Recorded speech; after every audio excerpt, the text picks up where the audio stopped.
रमा, मधु और सुधा आशा देवी की 3 सरकारी बहुएं। रमा पेशे से सरकारी वकील थी, मधु एक यूनिवर्सिटी में प्रोफेसर थी और छोटी बहू सुधा एक सरकारी बैंक में नौकरी करती थी। तीनों बहुएं नौकरी वाली थीं, इसलिए तीनों ही पूरा दिन व्यस्त रहती थीं।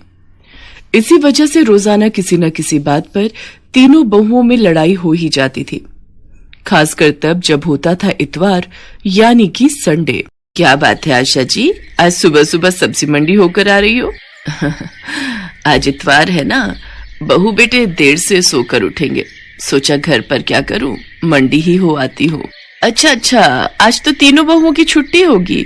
चलो बढ़िया है, तीनों बहुएं सरकारी नौकरी वाली हैं। वैसे तीनों ही काम वाली हैं तो आपस में बर्तन खड़क ही जाते होंगे। अरे नहीं, मेरी तीनों बहुओं में बहुत प्रेम है, उनमें कभी कोई लड़ाई नहीं होती। अभी तक तो सब उठकर अपना अपना काम निपटा चुकी होंगी। अपनी वकालत घर में मत झाड़ो भाभी, मैं भी बड़े स्कूल में प्रोफेसर हूँ, मुझे भी गणित आती है। आलू के पराठे में प्याज नहीं डलेंगे, सिर्फ आलू पराठा ही बनेगा। अच्छा, मैं भी देखती हूँ कि तुम आलू के मसाले में प्याज कैसे नहीं मिलाती हो। तुम अकेले आलू का पराठा खाने वाली नहीं हो, हम सब हैं। अरे तो किसने मना किया? 6 आलू हैं, 2 तीनों के हो गए, ये 2 मेरे, ये 2 मेरे। ओहो, बहुत बढ़िया, खुद दोनों ने बढ़िया आलू रख लिए और मुझे ये गले हुए खराब दे दिए। बड़ी चालाक हो आप दोनों तो। अरे मैं भी बैंक में नौकरी करती हूँ, सारा हिसाब किताब मुझे भी पता है। ये आधा आलू खराब है, ये मैं क्यों रखूं? मैं अपना आलू नहीं दूंगी। मैं भी क्यों दूं? इतनी मुश्किल से संडे आता है, आलू पराठे खाने का ये मौका मैं क्यों छोड़ दूं? आलू तो मैं लेकर ही रहूंगी, देखती हूँ कौन मुझे रोकता है। हे भगवान, मैं मोहल्ले में कहती फिरती हूँ मेरी तीनों बहुएं गऊ हैं, मुंह में जबान नहीं है, तीनों में प्रेम है, पर यहाँ तो एक आलू के लिए महाभारत छिड़ी हुई है। इतनी बड़ी सरकारी नौकरी करने वाली हो तुम, पर लड़ाई बिल्कुल बच्चों की तरह लड़ती हो। थैले में आलू रखे हैं, उबाल लो जितनी मर्जी। पता नहीं मेरे इस दुनिया से जाने के बाद। आशा के इतना कहते ही तीनों बहुएं उसके मुंह पर हाथ रख देती हैं।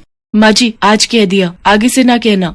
सॉरी माँ जी, आप ऐसी बातें मत करो, आपके बिना हम तीनों अधूरी हैं। माँ जी, आगे से ऐसी बातें मुंह से मत निकालना। फिर क्यों लड़ती हो तुम तीनों? देखो, जिस घर में प्यार होता है वहाँ भगवान का वास होता है, इसलिए आपस में प्रेम से रहा करो। आशा देवी अपनी तीनों बहुओं को ऐसी ही प्रेम भरी सीख देती रहती थी। उसके बाद तीनों बहुएं मिलकर एक साथ नाश्ता बनाती हैं। रोजाना की तरह वही खट्टी मीठी नोकझोंक के बीच आशा देवी की बदौलत तीनों बहुओं में आपसी प्यार बना हुआ था। आशा देवी की ननद मनोरमा कुछ दिनों के लिए रहने आ जाती है। मनोरमा स्वभाव से चुगलखोर और झगड़ालू है, पर क्या करे, है तो आशा देवी की ननद ही ना। आशा भाभी कहाँ हो? मैं तो कब की बाल धोकर बैठी हूँ, तुम्हारी बहुएं कहाँ हैं? मुझे चाय नाश्ता कौन सी बहू देगी? जी रुको, मैं तुम्हारे लिए पोहा और चाय बनाकर ला रही हूँ। बुआ जी पाए लागू, मैं चलती हूँ, आपको शाम को मिलूंगी। मैं भी चलती हूँ बुआ जी, प्रणाम। ओहो, मुझे भी आज लेट हो गया। मधु भाभी रुको, मुझे अपनी स्कूटी पर जरा बस स्टैंड तक छोड़ देना, आज कैब बुक ही नहीं हो रही। ये बढ़िया बात रही, तीनों बहुएं काम पर निकल गईं, अब तुम सारा घर का काम करोगी। तो क्या हुआ जीजी, सफाई बर्तन वाली लगी हुई है, घर का काम करने में हर्ष थोड़ी है।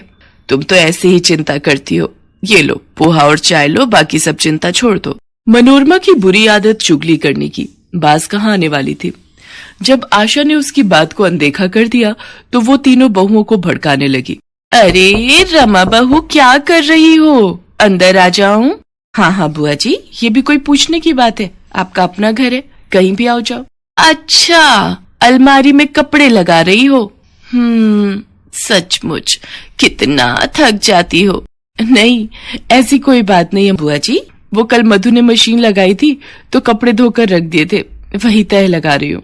अच्छा, तभी मधु का मुंह बना हुआ था, बोल रही थी सारा दिन अकेले काम में लगी रहती हूँ। वो प्रोफेसर है ना तो जल्दी घर आ जाती है, इसलिए वो ज्यादा काम करती है। अच्छा, ऐसा कहा? पर ऐसी तो कोई बात नहीं है, मैं और सुधा हम दोनों भी तो इतना काम कर लेती हैं। मधु फालतू की बातें कर रही है। रमा को भड़काने के बाद मनोरमा ने मधु और सुधा को भी झूठ मूठ की पट्टी पढ़ा दी। क्या रमा भाभी और सुधा ने ऐसा कहा? उनसे ज्यादा घर खर्च में पैसे मैं लगाती हूँ। उन दोनों की इतनी हिम्मत ये कहने की कि वो मेरे से ज्यादा घर खर्च करती हैं। आपको पता है बुआ जी, कितनी बार रमा भाभी और सुधा के जन्मदिन एनिवर्सरी पर मैंने महंगे महंगे तोहफे लाकर दिए हैं। अच्छा हुआ बुआ जी आपने मुझे बता दिया, ये दोनों मेरे बारे में क्या सोचती हैं। मनोरमा तीनों बहुओं में फूट डाल चुकी थी। तीनों बहुओं के व्यवहार में फर्क साफ दिखाई दे रहा था। ये तीनों को क्या हो गया है, आज इतवार के दिन घर में इतनी शांति कैसे बनी हुई है। रमा बहू क्या हुआ, आज रसोई में कुछ स्पेशल नाश्ता नहीं बनाना क्या?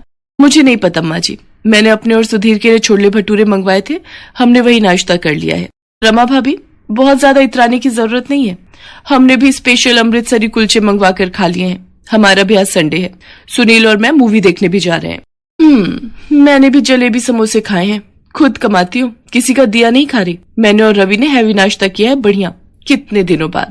ये हो क्या रहा है इस घर में, एक दूसरे से सीधे मुंह बात करने को तीनों तैयार ही नहीं है। जरूर कुछ गड़बड़ है, नहीं तो ये तीनों मेरे से इस तरह बात नहीं करती। और ये मनोरमा जी कहाँ गई है, बड़ी देर से दिखाई नहीं दे रही, लगता है कमरे में होंगी। उनकी चाय वहीं दे आती हूँ। अरे मैंने भाभी की तीनों बहुओं में ऐसी फूट डाली है, ऐसी फूट डाली है कि पूछो मत। बड़ा इतरा रही थी तीनों बहुओं को लेकर। ओह, इसका मतलब ननद जी ने मेरे घर में आग लगाई है, इनका पर्दाफाश मैं ही करूंगी। मनोरमा की आदत थी फोन पर हर बात अपनी बेटी को बताने की। आशा देवी ने एक दिन अपने मोबाइल का ऑडियो रिकॉर्डर ऑन करके मनोरमा के कमरे में रख दिया और जानबूझकर मनोरमा से बातों बातों में बात करने लगी। भाभी तुम मुझे पहले कहती तो मैं बहुत पहले ही ये काम कर देती। अब तुम अपना दुख मुझसे कह रही हो कि तुम अपनी तीनों बहुओं से तंग आ चुकी हो, उनकी सेवा करके तुम थक जाती हो। चलो अभी भी कुछ नहीं बिगड़ा है, तुम चिंता मत करो, मैं तुम्हारी तीनों बहुओं में फूट डाल चुकी हूँ। मनोरमा सारी सच्चाई बोल देती है कि कैसे उसने रमा, मधु और सुधा से एक दूसरे के लिए चुगली की थी। आशा तो यही चाहती थी कि सच्चाई सामने आए और वो मौका देखकर अपनी तीनों बहुओं के सामने अपनी ननद मनोरमा की सच्चाई सुना देती है, जिसे सुनकर तीनों बहुओं की आंखों में आंसू आ जाते हैं और वो एक दूसरे की तरफ देखने लगती हैं। मनोरमा शर्म से लज्जित हो जाती है और वापस अपने घर चली जाती है। मुझे अपनी तीनों बहुओं पर नाज है, तुमने किसी के भड़काने पर अपने ही घर में फूट डाल दी। मैं तो दुनिया से कहती हूँ मेरी तीनों बहुएं बहुत समझदार हैं, उनमें आपस में एकता है। कभी भी किसी के भड़काने में मत आना, नहीं तो घर को टूटते देर नहीं लगती। हमें माफ कर दीजिए माँ जी, आज के बाद हम ये गलती दोबारा कभी नहीं